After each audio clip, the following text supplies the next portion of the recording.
উদ্যানে শেখ মুজিবুর রহমান সাহেব 7ই মার্চের ভাষণ দিয়েছিলেন। এরপর জীবনে বহুবার অনেক জনসভায় বক্তৃতা করেছি, কিন্তু আজকে যে লোক সমাগম হয়েছে তার 50 ভাগের 1 ভাগও কোন দল সেখানে সমাবেশ করতে পারে নাই। সেই সমাবেশ থেকে আমরা পরিষ্কার ঘোষণা দিয়েছি, বাংলাদেশের তাবলীগ একটাই চলবে এবং সেটা উলামায়ে কেরামের নেতৃত্বে চলবে। উলামায়ে কেরাম হলো উম্মতের ডাক্তার, উলামায়ে কেরাম উম্মতের ডাক্তার। এবার আমি আপনাদের জিজ্ঞেস করতে চাই, চিকিৎসা কি ডাক্তার করবে না নার্সে করবে?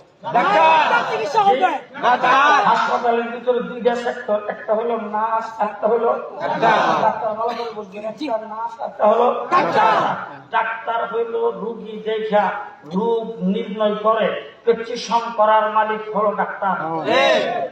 ডাক্তারের দেওয়া প্রেসক্রিপশন মোতাবেক রোগীকে সেবা দেওয়ার দায়িত্ব হলো নার্সের। বুঝছেন তো কথাটা? বুঝলেন? বুঝছেন?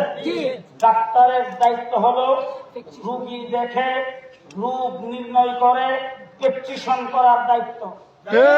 কি ওষুধ লাগবে না লাগবে, ওষুধটা কয়বার খাইতে হবে, কয়বার সেবন করতে হবে, ইনজেকশন কয়টা দেওয়া লাগবে, কয়টা হলে কোর্স শেষ হবে, সবকিছু নির্ধারণ করবে ডাক্তার।